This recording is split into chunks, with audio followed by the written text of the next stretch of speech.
هلو everyone، ازيكم عاملين ايه؟ يا رب تكونوا بخير. حلقه النهارده ان شاء الله تفيد ناس كتير جدا، لان هي تحت عنوان different personalities معناها الشخصيات المختلفه اللي انت بتتعامل معاها، سواء كنت بتتعامل مع اخواتك او قرايبك او جيرانك او حتى الناس اللي انت بتتعامل معاها في الشغل. by the end of this video ان شاء الله، بنهايه الفيديو اللطيف ده، هيكون معاك 20 صفه بالانجلش تقدر توصف بيها الشخصيه اللي قدامك. نمبر 1 هي الشخصيه الايزي جوينج يعني بنعرفها كده بالانجلش، بنقول عليها not easily upset، يعني حد مش بسهولة أنا أقدر أعصبه أو أضايقه. easy going. نمبر 2 هي الشخصية الانطوائية، ودي بنقول عليها introvert. لو عايز تقول عكس introvert بتحولها لextrovert. extrovert هي الشخصية السوشيبل الاجتماعية. الشخصية الثالثة، وأنا بعتبر نفس الشخصية دي، هي الشخصية اللي بتهتم بأدق التفاصيل، ودي بنقول عليها meticulous. الشخصية الرابعة هي الشخصية اللي هي قريبة جدا من حد بتحبه، ما تقدرش تعمل أي حاجة من غيره، دول بنقول عليهم clingy يعني ماسكين كده في حد بيحبوه، ما يقدروش يعملوا اي حاجه من غيره. وخد بالك ان الجي في الكلمه دي سايلنت، لا تنطق. الشخصيه الخامسه او الصفه الخامسه هو الشخص اللي انت تقدر تعتمد عليه، بتقدر تحط ثقه فيه، وده الشخصيه اللي هي trustworthy يعني شخص اقدر اعتمد عليه. وبالمناسبه في فعل معناه يعتمد على، هو فعل rely، نفس المعنى بتاع depend on بالظبط، rely on او depend on. بناخد من rely صفه هي reliable عشان تديني نفس المعنى بتاع trustworthy ده. يبقى لو انت شخص reliable او trustworthy، ده معناه ان انت شخص نقدر نعتمد عليك. الشخصيه السادسه هي الشخصيه اللي بتحب تتحكم في كل حاجه حواليها، والشخصيه دي derived من كلمه boss. فلو انت you're bossy, this means that you are trying to control everything around you. bossy. الشخصية السابعة هي الشخصية المتهورة، اللي هي بتعمل الحاجة من غير ما تفكر فيها بشكل سليم، والشخصية دي بنسميها impulsive. الشخصية الثامنة هي الشخصية اللي هي عاطف في فيلم الناظر، اللي هي ما عندهاش اهتمام بأي حاجة، وعندها حالة كده من اللامبالاة، دول بنقول عليهم apathetic.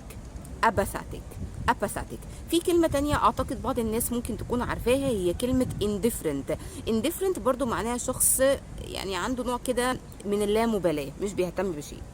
الشخصية التاسعة هي الشخصية اللي هي into computer and science، ودي بنديها صفة أو كلمة nerd. أعتقد إن 90% أو إن لم يكن 100% من الناس تعرف كلمة nerd، ولكن هي ليها كلمة تانية أقدر استخدمها، هي كلمة geek.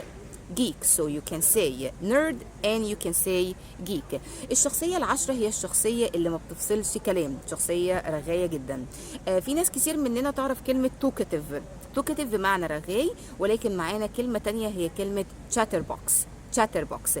ف if I'm saying she's a chatterbox، ده معناه ان هي بترغي كتير، بتتكلم كتير. الشخصية ال11 هي الشخصية اللي بتحافظ على السيكريتس بتاعتها والانفورميشن بتاعتها، شخصية متحفظة شوية، دول بنقول عليهم reserved. في كلمة تانية معناها برضو شخص متحفظ، ولكن هو متحفظ بالعادات والتقاليد أكتر، ده بنقدر نقول عليه conservative.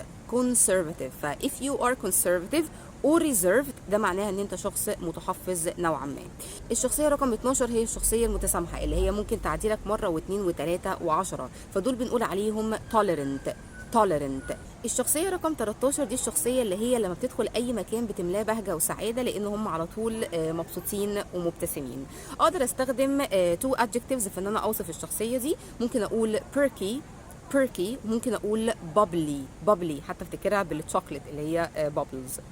طيب عندي الشخصية رقم 14 دي الشخصية اللي هي بيتقال عليها دقة قديمة شوية، بتبقى محتفظة بجزء خاص بيها حتى وإن كان قديم، فدي بقدر أقول عليها old soul.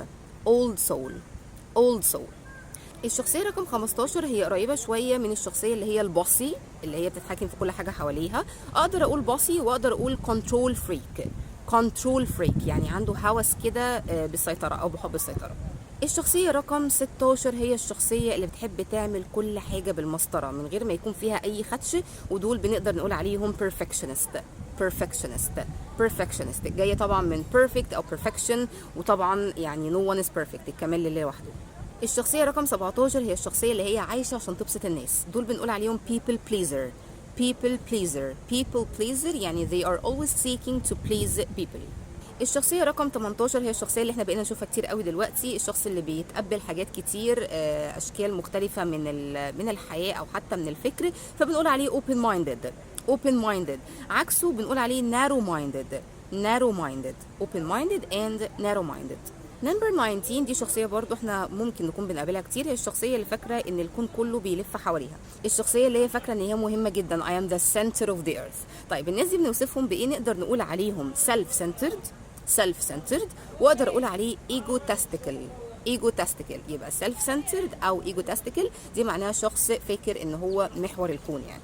الشخصية رقم 20 والأخيرة هي الشخصية اللي مودها بيتغير بسرعة. طبعا كلنا عارفين كلمة مودي يعني شخص موده بيتقلب بسرعة، ولكن احنا عندنا adjective جديدة النهاردة هي quick tempered. by the way temper معناها طبع، فلو انا وصفتك بان انت quick tempered ده معناه ان انت طبعك او مزاجك بيتغير بشكل سريع. انا كده خلصت. انت دلوقتي معاك 20 كلمة تقدر توصف بيهم 20 شخصية مختلفة، وتقدر طبعا تسيب لي تحت في كومنت انت شايف نفسك انهي نوع من الشخصيات دي، وكمان ايه اكتر نوع من الشخصيات دي انت بتقابلها في حياتك اليومية. Thank you so much and have a lovely day. Bye bye.